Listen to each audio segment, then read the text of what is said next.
Saudara, pasca erupsi Gunung Api Ruang, kemarin kondisi jalan di Pulau Tagulandang masih tertutup abu vulkanik. Beberapa bangunan juga rusak terdampak letusan.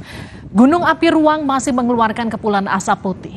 Pantauan kondisi pelabuhan Tagulandang tertutup abu vulkanik tebal. Selain itu di area jalan utama juga berbahaya dilewati. Beberapa bangunan rumah ataupun fasilitas pemerintah juga rusak.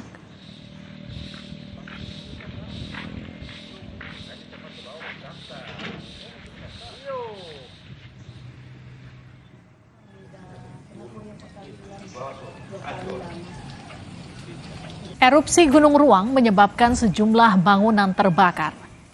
Salah satunya adalah rumah dinas SMP Negeri 1 Tagulandang yang terbakar di beberapa bagian bangunan. Pemerintah setempat segera mengevakuasi warga dari kawasan yang terdampak erupsi.